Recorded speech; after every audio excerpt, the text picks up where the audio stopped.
Good afternoon, everyone. Thank you for joining us. We'll just give it another minute or so for people to join and we'll get started.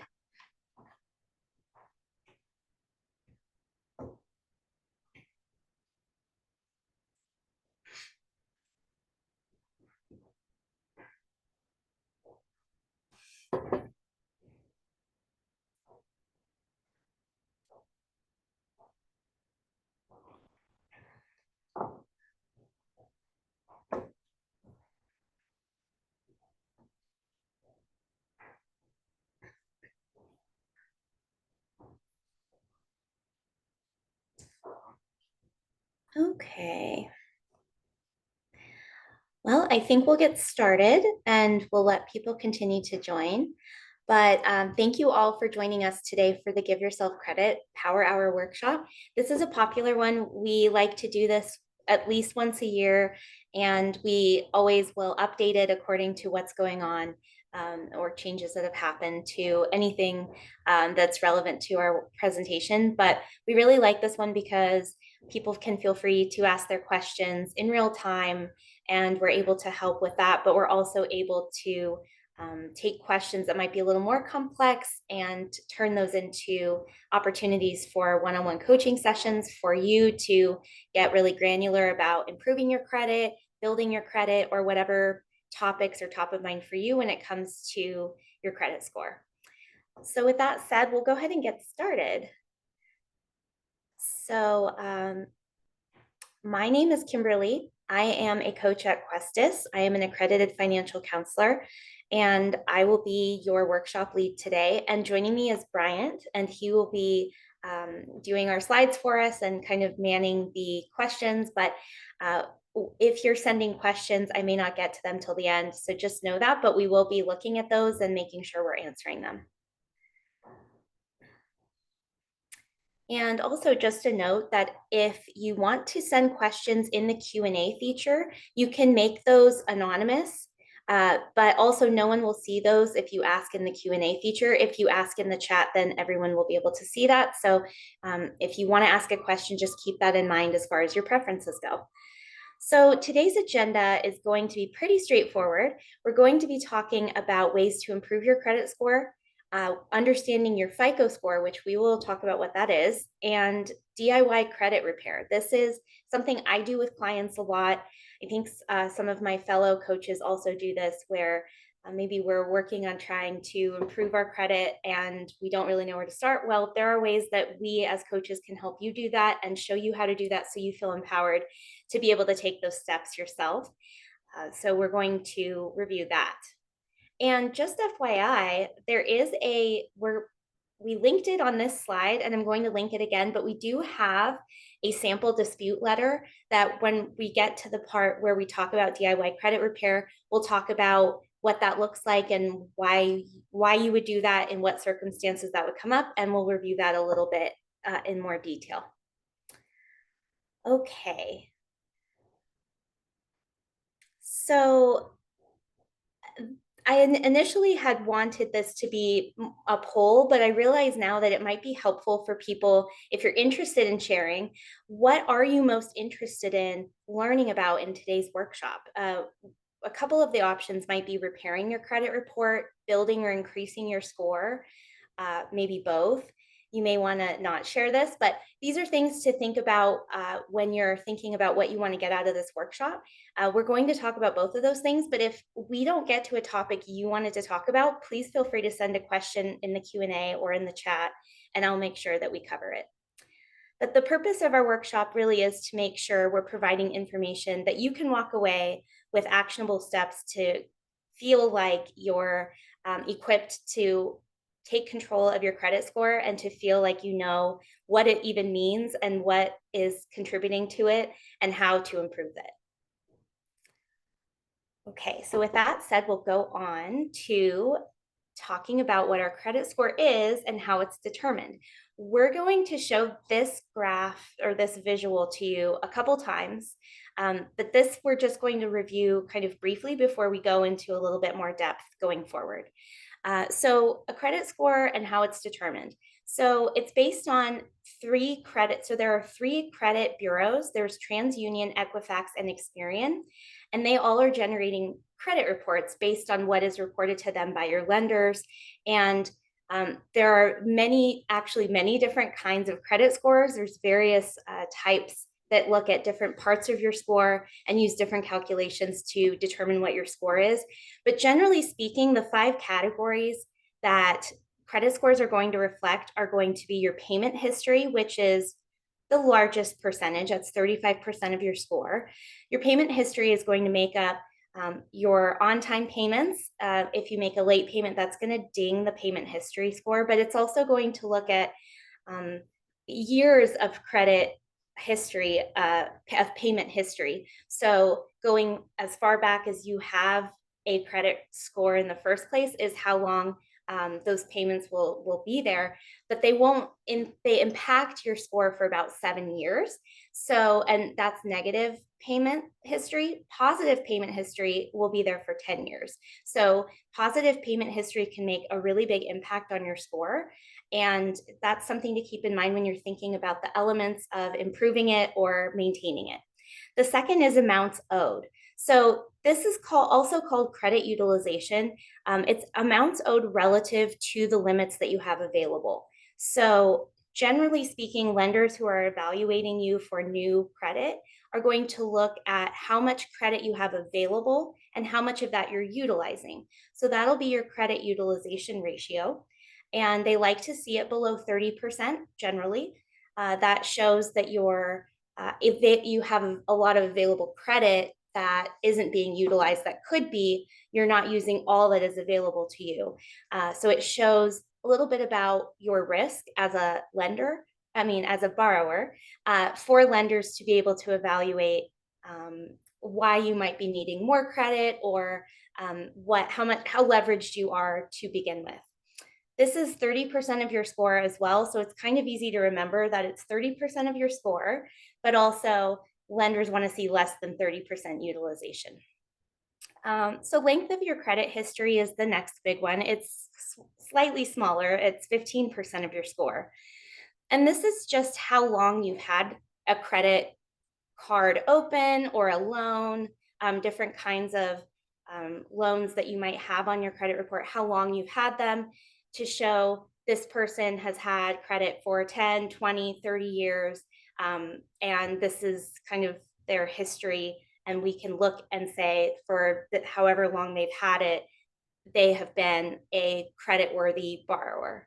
So length of credit history is important. When we think about length of credit history too, it's important to think about, so if you let's just say you open a card today, and that's going to be 10% frequency of new credit. So you're going to go and open your card today. Your length of credit history will shorten because now it's taking into account that newest card, and 10% of your score is frequency of new credit. So that's going to be new inquiries, such as applying for a new card.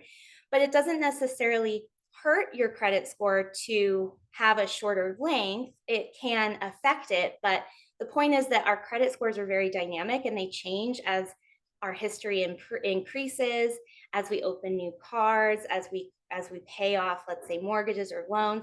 So it's good to know the impacts that these things have, but sometimes we can't necessarily control when we pay off a loan, or if we need access to new cards and new credit, or we have a new car loan. So it's just thinking about the ways it will impact it and just being equipped to know how that will impact your score. And then finally, your credit mix. So that's going to be 10% of your score. And this just relates to what kinds of loans you have outstanding. So that can mean credit cards are one type of loan that you might have, but you might also have a mortgage. You might also have a car loan. There's other kinds of loans that you might have that would show up on your credit report. So they're looking at the mix, like how varied of a borrower are you? And I remember when I was starting my credit score journey, I only had credit cards. I didn't have any other kind of debt. And my score was good, but it wasn't as good as it became once I I had a car loan, because the car loan, even though it shortened my credit history, on average, it made my credit score more varied with the types of credit I had. So those are things to think about as you're thinking about your score. And I know that too, that people may decide to pay off a loan early. And yes, that might hurt your score, but there are so many reasons you would want to do that, right? So it's weighing the pros and cons of that, of knowing how things will impact your score, and weighing the pros and cons of how to balance um, paying off loans that maybe are higher interest with your credit score, and also knowing why you might need a good credit score, like perhaps you're planning to make a purchase in the short term. So these are the things to think about when we're thinking about our larger score. Okay, so let's move on to specifically the FICO score. But first, I want to mention that there are dozens of credit scores, and that is not something that I even knew until I became a coach, because in my mind, it's just a score. But really, there's so many ways that a score can be calculated based on the calculator. So there's FICO, there's Vantage. These are two of the big ones, but there's other ones too that exist, and they can also be specific to a particular industry. So, for example, if you're going to go buy a car, your lender might be using a specific auto score that looks at different numbers than if you were buying a house or if you were just applying for a credit card. So you don't necessarily need to know all of the scores. It's just important to know that 90% of lenders are using the FICO score. And so that's the one that we're going to focus on today, because for your purposes, that's probably going to be um, giving you what you need to know about your general score in any of the scores that might be used for you. So FICO is going to give you a really good idea of what your score is going to be across the board. And so which one should you care about? Really, I would say 90% of lenders are using FICO. That's the one to care about. But I think it's also good when you're exploring purchases in a specific industry like a car or a house to know a little bit about what scores they might be using. And I actually do have a link that I will share that gives you a list of different kinds of scores based on what you might be purchasing, and I'll link that in the chat in a little bit. So we're going to dive into FICO. And actually, I just found the link, so let me go ahead and link that in the chat for you so that you guys have that just in case you need it. Actually, it looks like, Bryant, I can't send anything in the main chat, so I will just message that to you. And if you could share that with the group, I would appreciate it. So with that said, let's focus on the FICO score. We're going to talk a little bit about the different types of credit ranges and the score itself in the next slide. Now, this is the second time you're going to see this graphic that's going to show the different 5 categories of how to evaluate your credit score. This is the FICO standard. And when I say that your score may be different across different calculations, it's because different types of calculators may put more emphasis on some of these categories or put less emphasis on them. They may also look at larger factors that are going into evaluating your credit worthiness. And I think if you bought a home, you know that there's a lot of other factors that they're looking at when you're doing that pre-approval.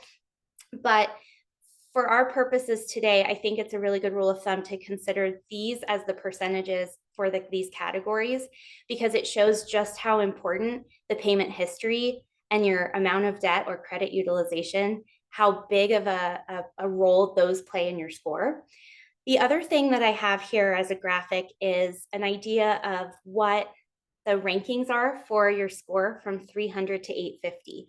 So on a FICO score, the highest is 850, the lowest would be 300. And maybe you've seen this graphic before, but it's just a visual that kind of refreshes your memory as to where your score might be. So if you know your score, you can look at this and say, well, here's where I'm going to land. But something that's important to know and that I also didn't know until I became a coach, is that if you have at least a 760, which falls in the very good score, you qualify for the lowest interest rate that's available on that day. So even with a higher score, you're still going to get the same rate as you would at 760. So I know a lot of people, including myself, we all aspire to have the best, highest score. But really, when it comes to interest rates, when you're shopping around for whatever it is you're shopping for, your interest rate's going to be the same at 760 as it's going to be higher.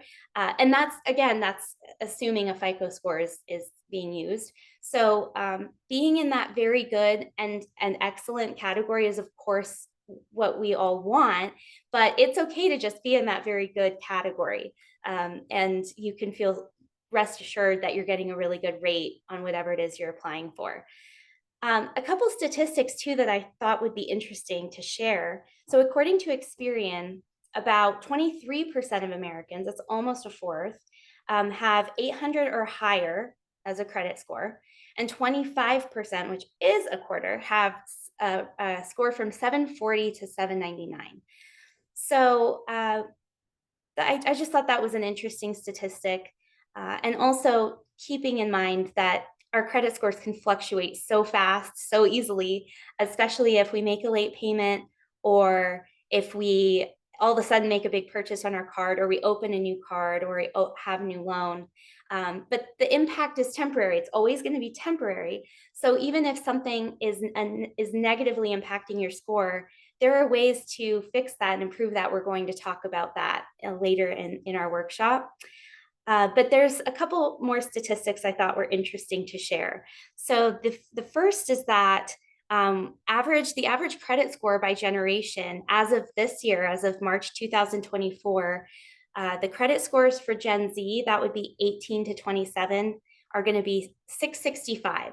Now that's lower than what we were talking about half of the population have, but keeping in mind that you've got to start somewhere, and some of those Gen Zers may not even have credit yet, so that's the average. They also don't probably have a whole lot of credit, a lot of mix. We're also going to talk a little bit about buy now, pay later. Gen Z is utilizing that quite a bit, and that's not actually doing anything for your credit score. So there's alternative forms of credit that are being used that may be impacting that lower score.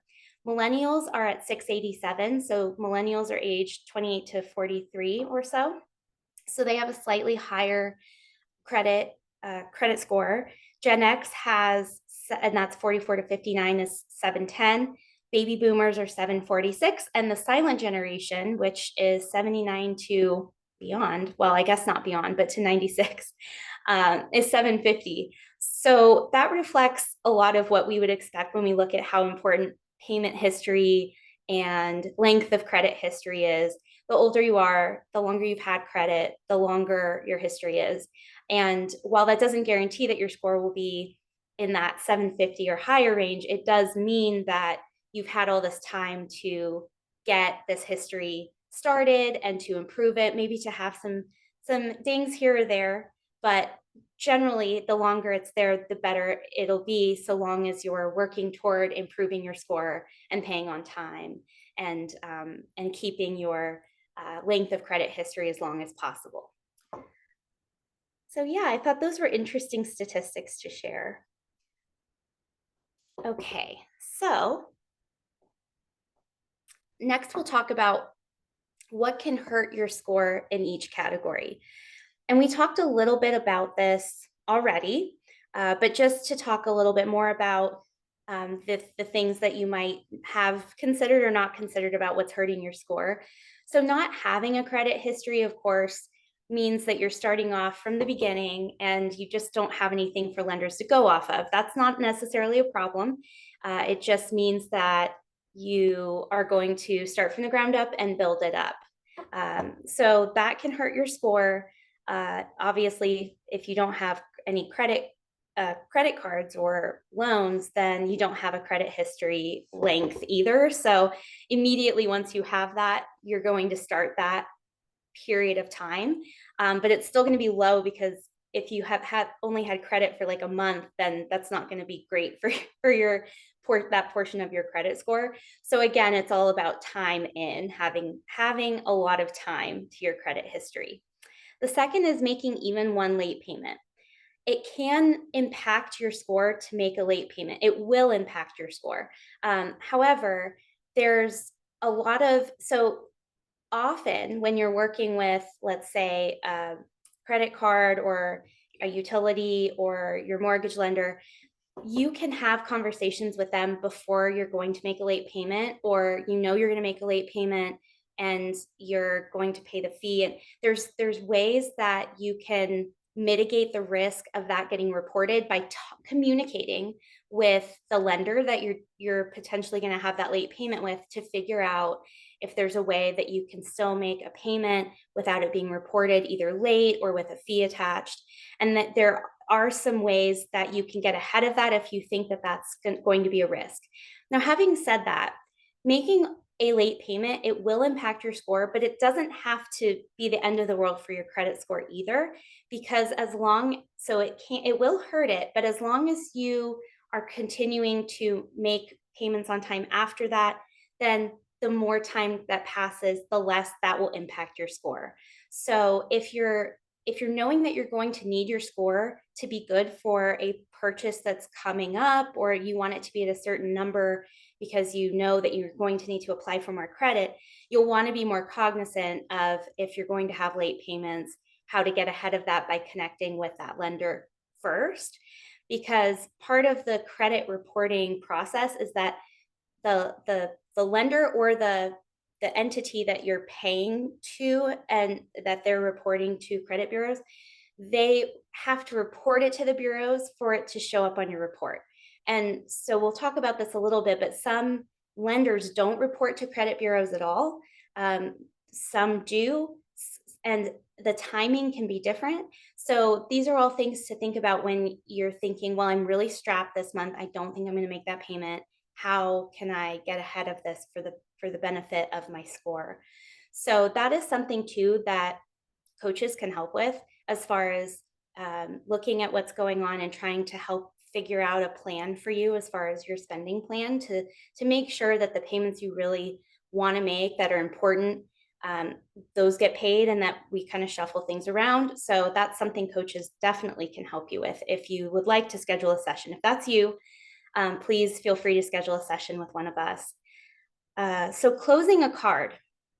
So this is something that I sometimes will have sessions on, where someone will say to me, they want to close a card because it has a fee attached and they don't want to pay the fee. And sometimes these fees are pretty steep and they're not using the card, or maybe what can also happen is someone had a card and they paid it off and they spent a lot of time trying to pay it off, and they don't really want the temptation of having the card, and they don't really want to cut it up or all of the things that you might do with a card that you don't want to use.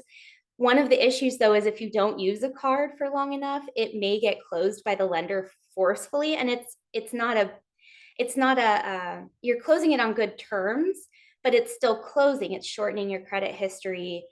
It may affect your credit utilization. If you had 20,000 of available credit, now you only have 10, but you're still using the same amount, it could bump you up to having a higher amount of debt as compared to what you have available. So there's a lot of ways that can hurt your score. However, I have closed cards before. I know there's a lot of reasons that someone might want to close a card, such as having a cosigner they don't trust, or who, if you're going through, let's say, a separation, you can't really have cards together anymore. And so there's reasons to close cards. And I'm just here to say, it's not the end of the world if you need to close a card or your preference is to close a card. There's a lot of pros and cons in thinking about what that looks like for you, but it will impact your score. So it'll impact the length of history, it'll impact the utilization, it could impact the credit mix. But that's also, if I think about it from the perspective of, would you delay paying off your mortgage because it's going to hurt your score? Probably not. So we're already thinking about the ways in which our score is impacted by all these things that can happen. But we also know that our score can be resilient. And as long as we're working toward improving it and knowing how to do that, and with the knowledge making choices that might hurt it, but with the knowledge that that's the right choice for me. That's really what it's all about. So it's a very personal decision, but closing a credit card can be a good thing or not. So if you have any questions about that, you can also schedule a session or ask any questions in the chat. Okay. Applying for multiple loans or credit at once can also hurt your score.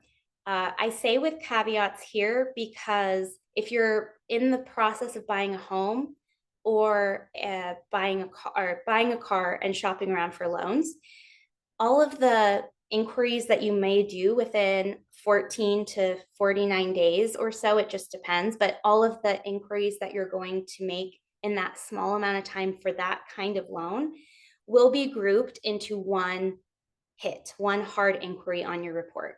And that's because we it's understood that when you're shopping around for loans and trying to get the best rates for something like a house or a car, it's in your best interest as the consumer to be able to shop around and to be able to do multiple inquiries within a short period of time. So that will all count as one hard inquiry on your score.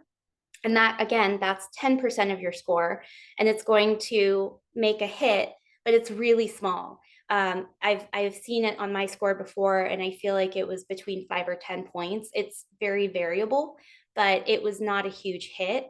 And so I wouldn't worry too much about that. The issue here is more if you're applying for multiple credit cards within a short period of time, that's not seen as the same thing. Those are each going to be hard inquiries on your report, and that can really negatively impact your score.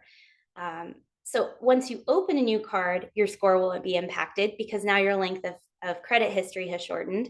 But it could also help your score because now your credit utilization might be lower because now you have more credit to access.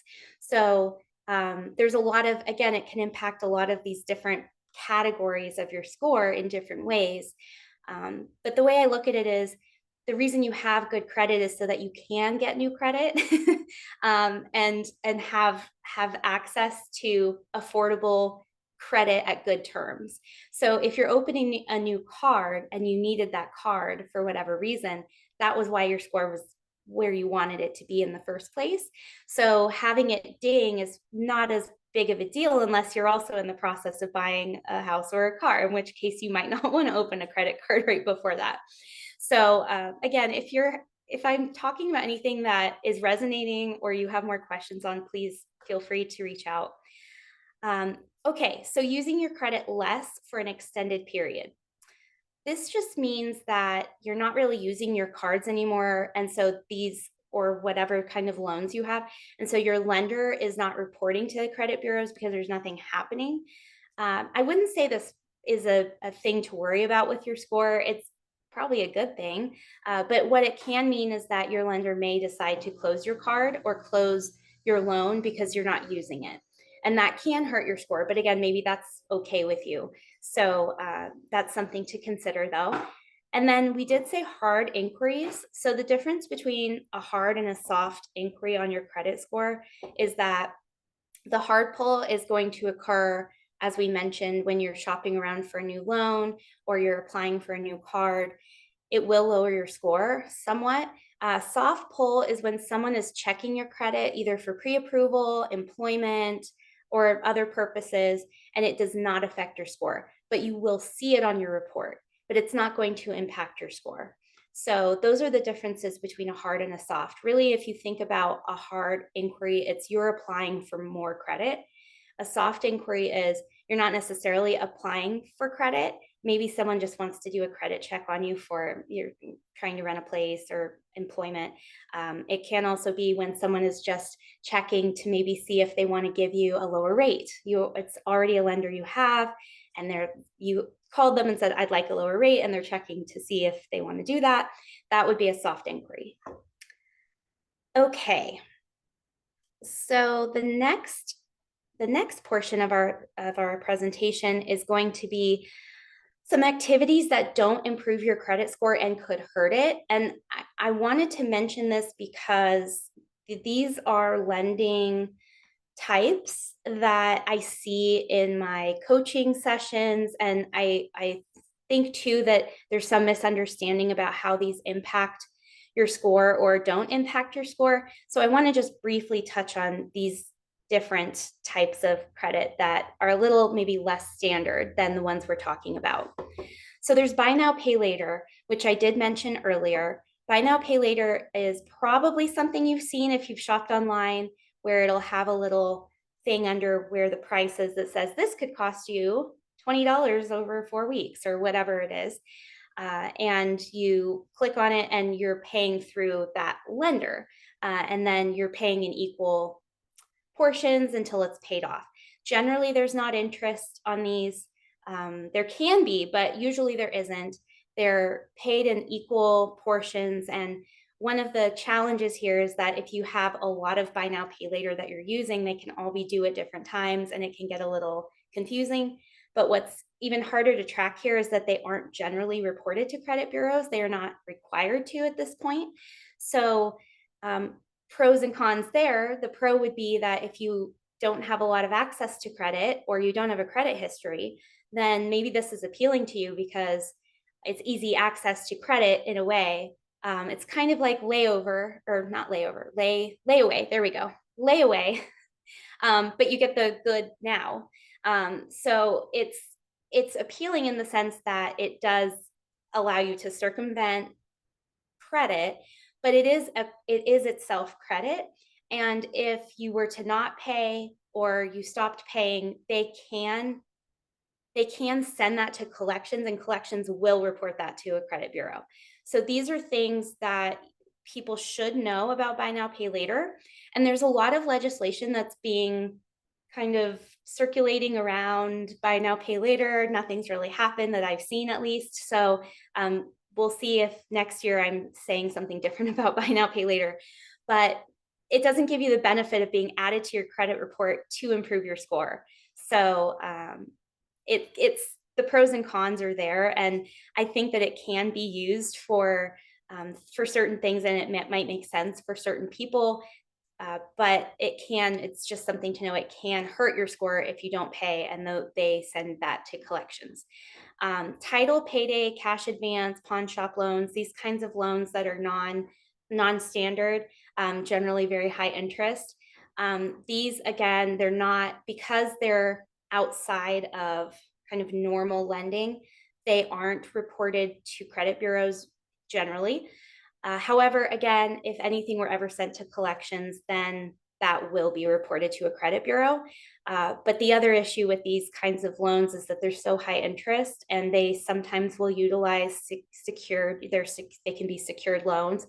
So they're using a title for a car or something like that, where they're not using your credit to approve you, they're using something you own or your salary. So these are not necessarily the best kinds of loans to have. But again, I've had sessions with people and they have these kinds of loans. And so it's always something that I like to bring up with people, that this isn't necessarily going to help your credit score.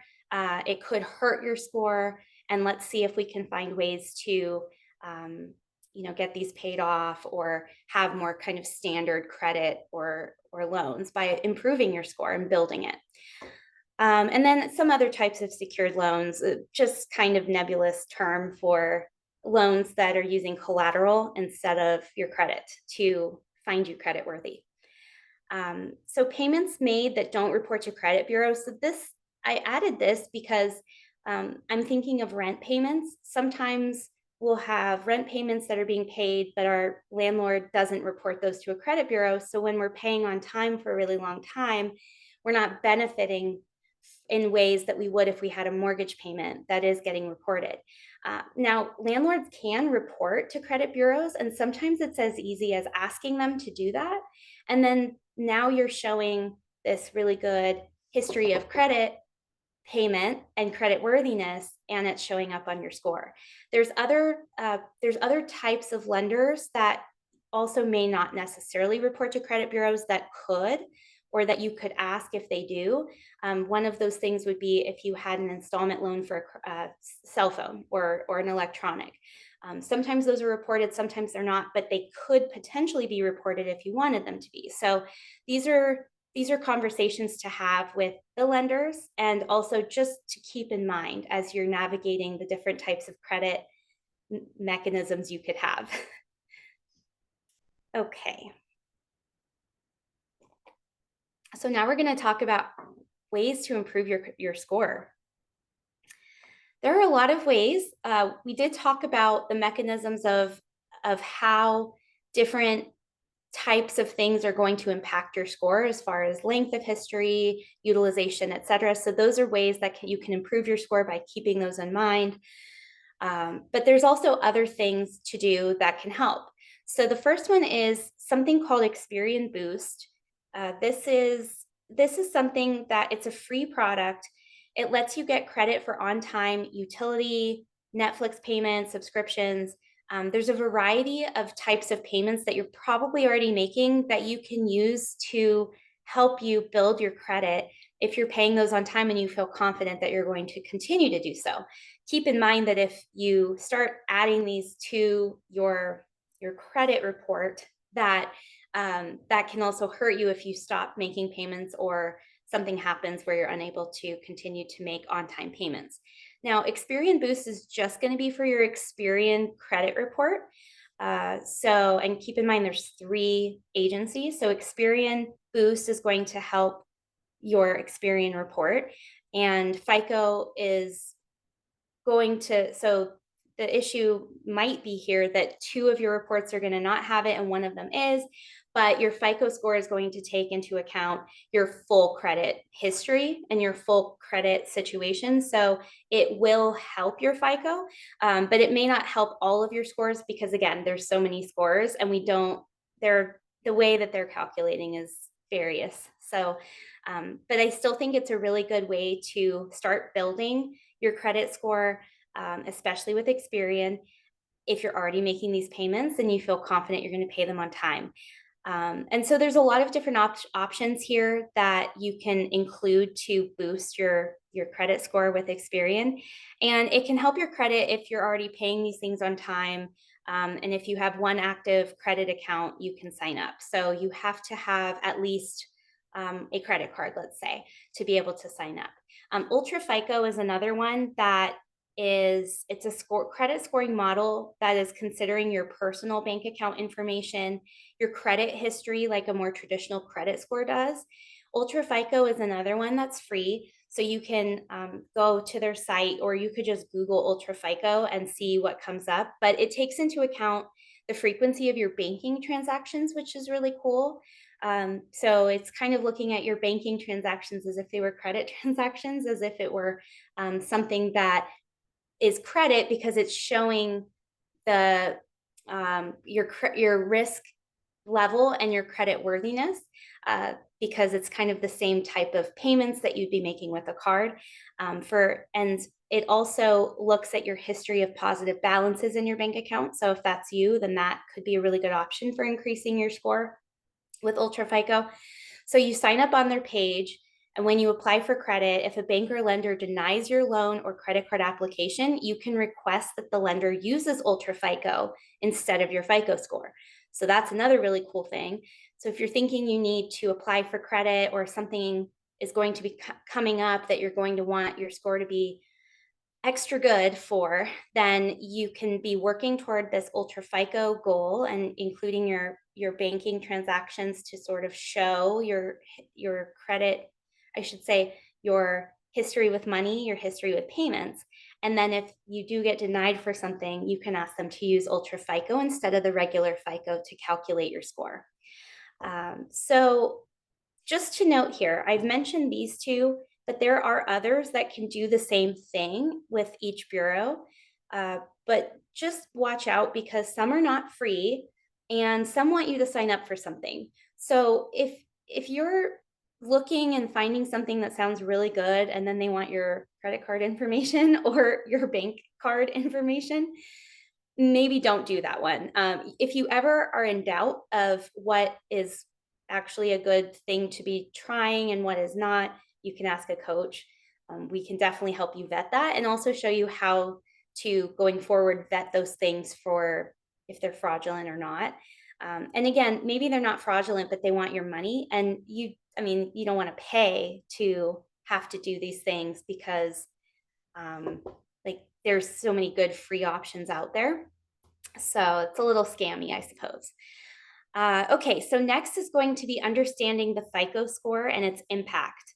We already know that, so we've gone over what the impacts of FICO are, how it's calculated, the percentages of each of those 5 categories they're looking at. So if you understand how the calculation works, then you understand your FICO score. And when you look at your score and you request to get a FICO score, then you'll know why. You'll already have the tools and knowledge to know why it is that number and what you can do to improve it. Secured credit card or credit builder loans, that's the next option I want to talk about. So secured credit cards, these require you to provide a cash security deposit, and it's usually equal to your credit line. So the issuer will hold the deposit in case you don't pay your bill, and you get the deposit back when you upgrade to a regular unsecured card, or you close the account in good standing. So you could continue to have this secured card and let it use it and then reload it and etc. until you have the credit to be able to be approved for a real card.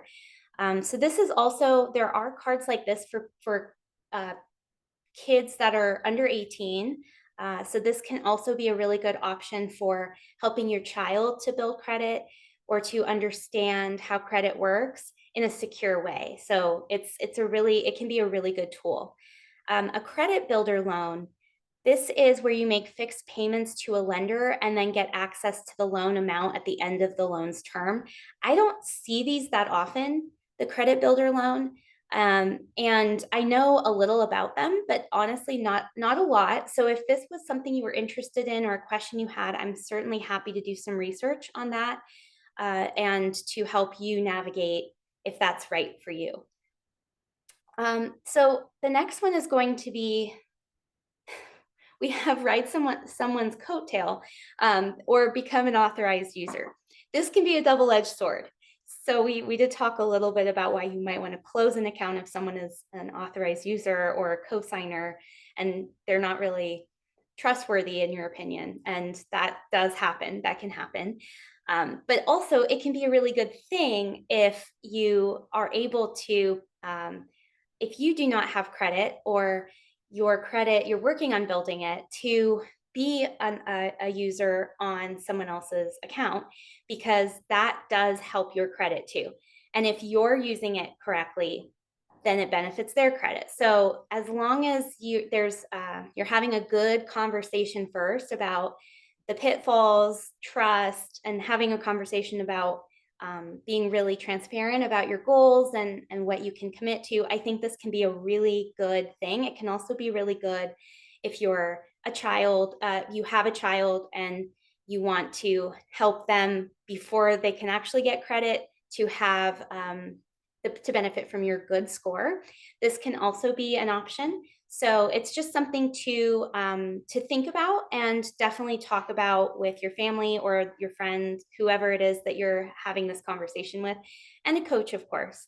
By the way, coaching sessions are for your whole family if you'd like. It can be for you, it can be for you and a partner, it can be for your family. So we encourage people to bring their family to the table to have these conversations. Utilities in your name. So this is an easy way to build credit. I know at least when I have moved and I'm applying for my utilities, my energy at my current house or where I lived before, I had to give them my social security number and then they let me know if I needed to pay a deposit or not. So they're doing a credit check. And so having utilities in your name can really be helpful to your score if they're paid on time. So that's something to consider. Installment loans for cell phone or computer. I mentioned this briefly. These can also really help your score. You just want to make sure who you're buying it from is reporting it to credit bureaus. And mostly they are, but there could be some private sellers that may not. So it's just worth double checking that they're going to report that, because that will help your score if you're paying toward those and you feel really confident that you're going to be able to make those payments. Rent reporting service. This I also mentioned. So if you're not a homeowner and you're renting, but you want the benefit of those payments to be reflected in your score, you can ask for your landlord or the property manager to use a rent reporting service. You may be able to look into it yourself and getting that coordinated and making it really easy for them. But this is something that I encourage because there's so much of our, a lot of people's lives spent renting, and we should benefit from the credit score boost it can give us. And it does also show other potential landlords in the future that you have this history, and that you've got a history of making your rent payments on time.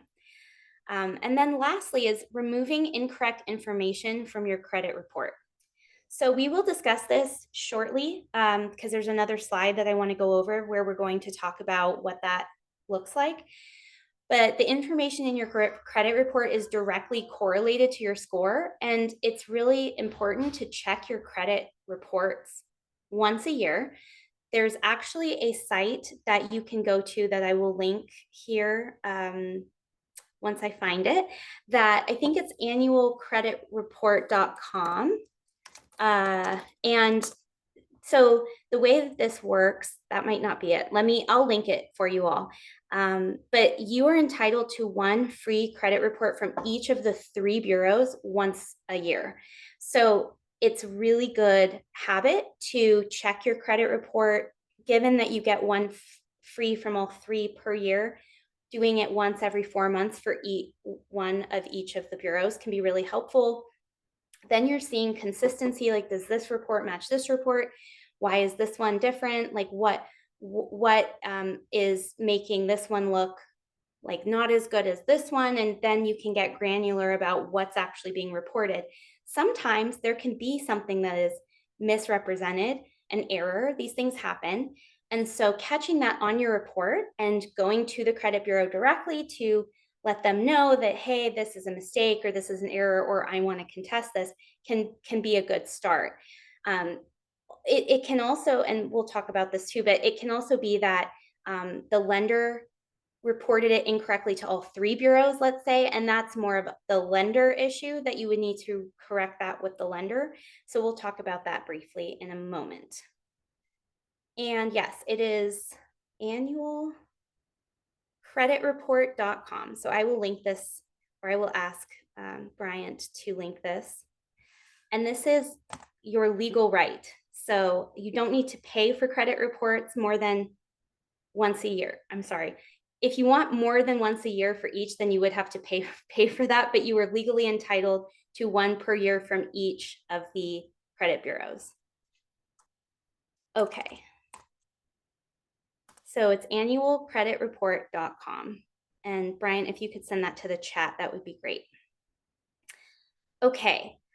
So now let's move on to the next slide, and we'll just briefly go over this slide.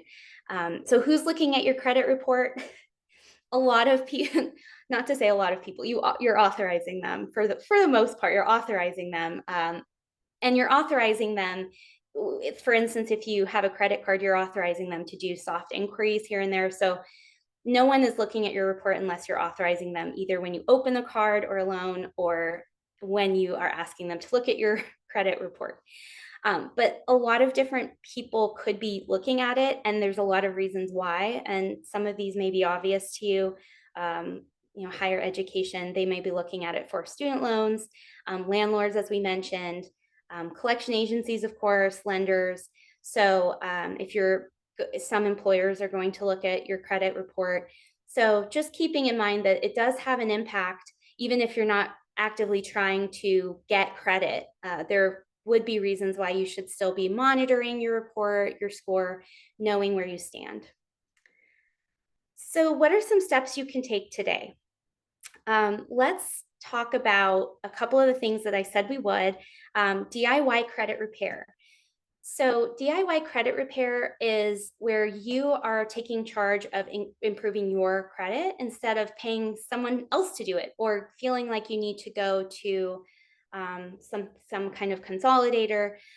We have a lot of tools as coaches to help you be your own credit repairer and debt consolidator. Oftentimes, it's going to feel a lot less scary when you have someone like a coach who has no financial benefit from you coming to me and saying, "Oh, I have to consolidate this debt, or I need to feel like I have a payment plan." We have no vested interest financially. We are a service that you get for free, and we're a third party that doesn't have. All we want to do is help you, and so we're a really good first contact to have those conversations about what should I do. I don't know where to start. We can help you find the resources you need if you need resources, and if you want to kind of take the reins yourself and say, like, what's my action plan, we can also help you with an action plan. So the first thing to do is to pull your free credit report. So as I mentioned, pull your free credit reports, take a look at them, see if they look accurate. If there's any errors, then that's when you want to send a dispute letter. And I mentioned this as a link in the first slide we did at the beginning. We have a link to a dispute letter. And I highly encourage you that if you see any errors to do that, you can always talk with a coach first if you'd like. But I will link again to the dispute letter. It's coming in a few slides, but I think we can move on to the next slide to show you how to read a credit report. So the way to read a credit report is it's going to pretty much look the same. It might be organized a little differently, but there's going to be a section A that shows your information. You want to make sure that all looks correct. The section B, it's going to it's probably going to be called something like public record information. And in this area, you'll see information about you in the records of local, state, or federal courts. So this could be like bankruptcy, things like that.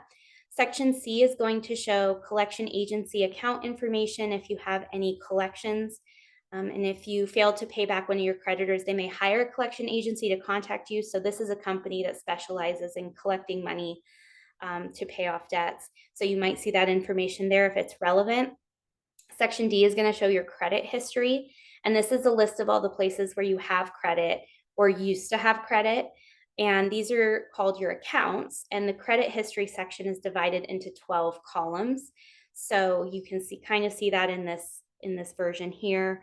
And then the last section of the credit report is called inquiries. And this is a list of the companies that have requested a copy of your credit report for their review. So you'll just want to review all this and see if there's any surprises, if there's anything that looks wrong or doesn't really strike a chord and you don't remember that happening, or you didn't know something went to collections, for example.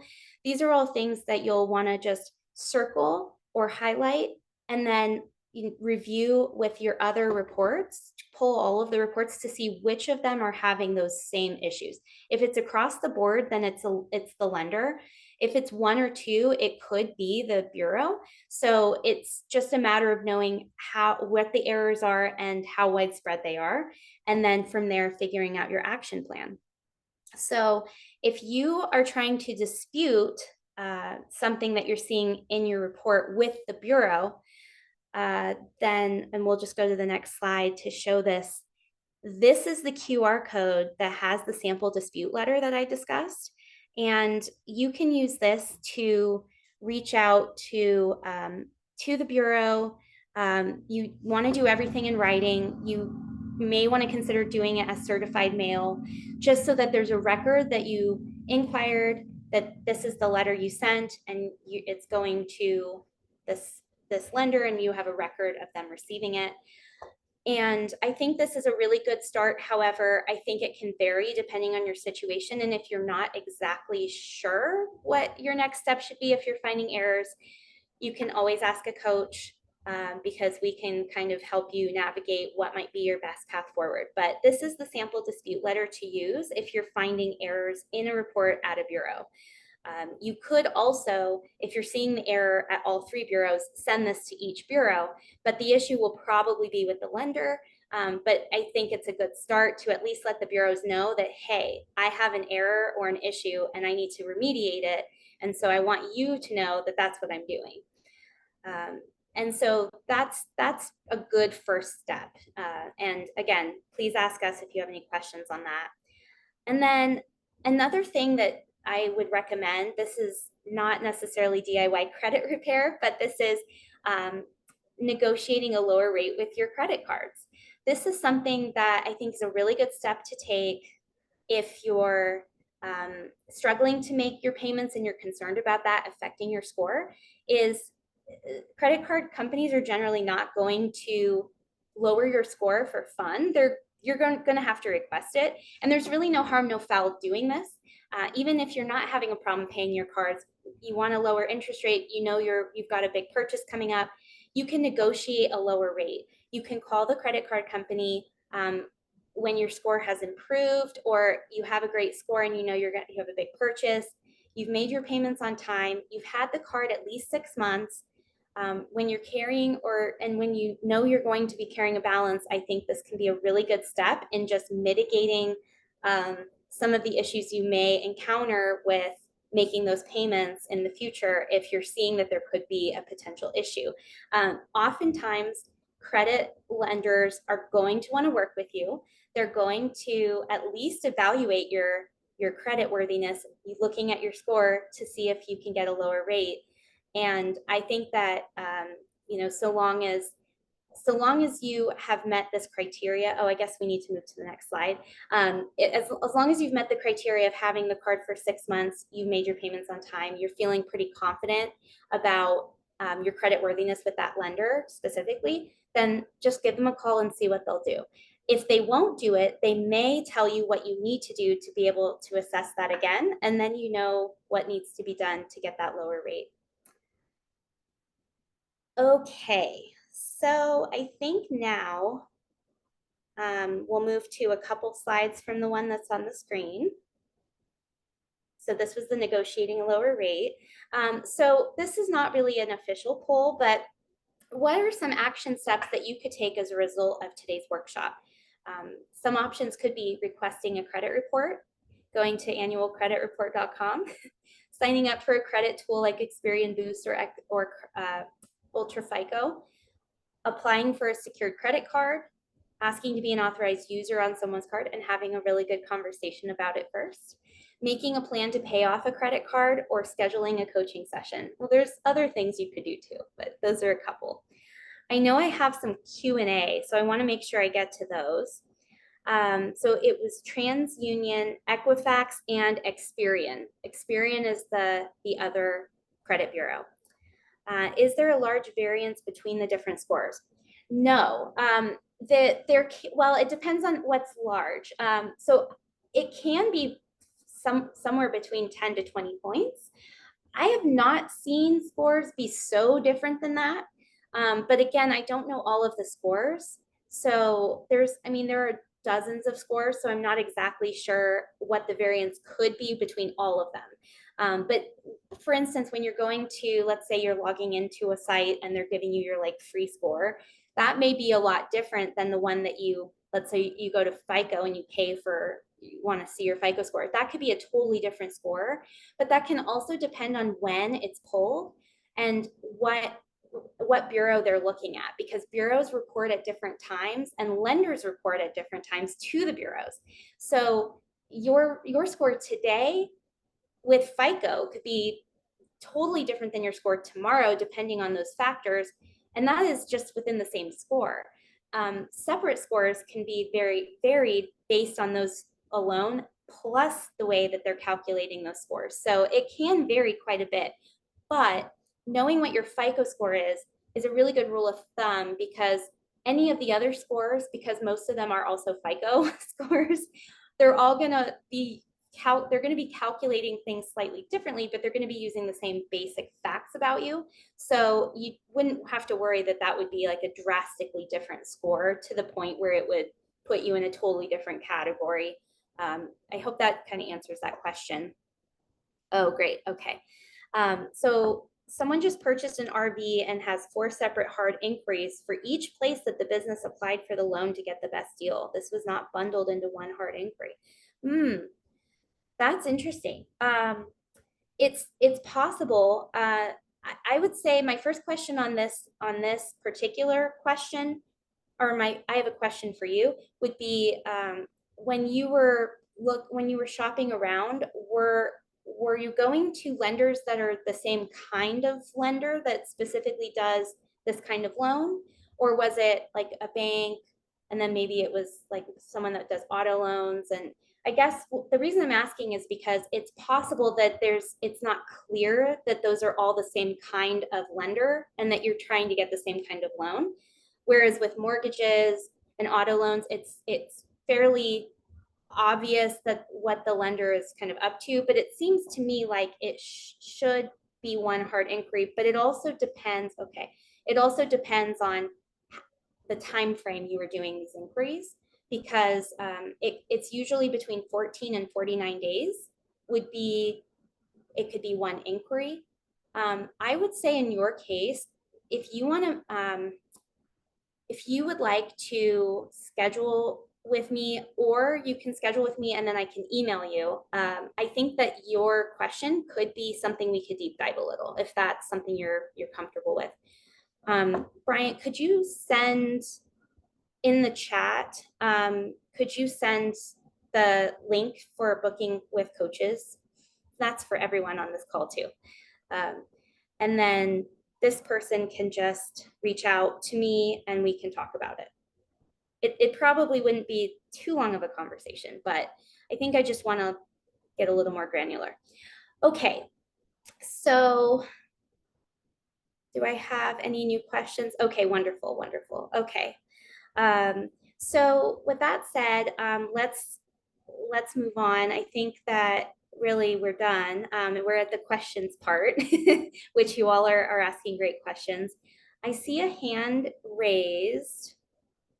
And I don't know if you have a question. Uh, let me see.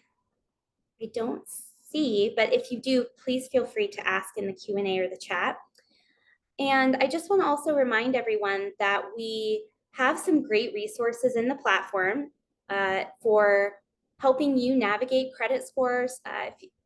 Brian, if you want to show the next slide, one way when you're logged in to the platform is to go to resources, and then you can search, yes, exactly. So resources and articles. We also have calculators. So you can go ahead and look in the platform to see if there's any resources specific for your situation, your credit score repair. We also have the sample letter for disputing with a credit bureau or lender. And then we also just have a lot of really great articles about credit. You just can search credit or scores, credit score, credit reports, and you'll find some good things there. And we always like to have those resources for you to do some exploring on your own. But if you're finding that you'd like to supplement that with a coaching session, or you want to go over any of these resources in more depth in a coaching session, our sessions are 20 minutes. Well, they're 20 to 30 minutes. Usually we're going 30 minutes, and I think that's actually how they're scheduled in Calendly. But we're happy to have a session with you, and it can be shorter than that if you need. It can also be longer if you need. So please just reach out and let us know what you need, and we'll be happy to help you navigate some of those resources. If you haven't logged into the platform yet, it's very easy. We have a slide that will show you kind of the login screen here, and all you need to do is go to go.myquestis.com if you've never been there. Once you're there, you can just click new user and get started. Or if you haven't logged in a while and you forgot your password, you can also reset that there. So give that a try if you have not already. And then we have another workshop later this month, and that's going to be DIY investing to build wealth. And this is going to be where we give some tips and tricks for do-it-yourself investors that want to get started with investing outside of a 401k. So the registration link is I have it here, and that's going to be for Thursday, July 25th. So I hope you will all join us. We really look forward to getting your questions in real time. I will be on that workshop as well. So I'm looking forward to talking about DIY investing basics, and I hope that you'll join us for that. And Bryant, if you will send that link for registration in the chat, that would be fabulous. And that's all we have for today. I just want to make sure I'm getting to all the questions if there were any others. Wonderful. Okay. I think I answered all of the questions. If there's anything that I didn't get to that you'd like to ask, I'm going to stay on for a few more minutes. So please feel free to ask those questions directly. Otherwise, I hope you have a wonderful day. I hope this was helpful. Let us know, and have a great rest of your week. Bye, everyone.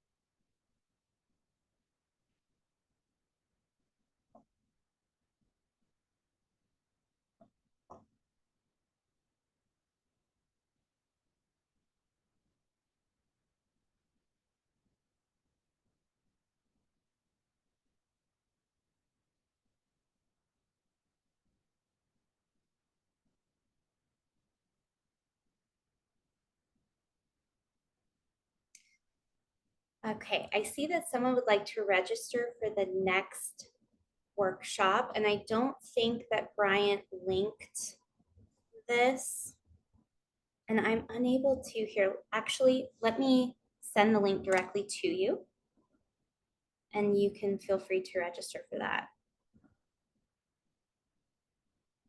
If anyone else that's still on would like the link to that, I can send that directly as well. Just let me know. I'm unable to send anything to the main chat for some reason, so I have to do it directly if you use the Q&A. But if you use the Q&A and want that link, I'll be happy to send that. We look forward to seeing you.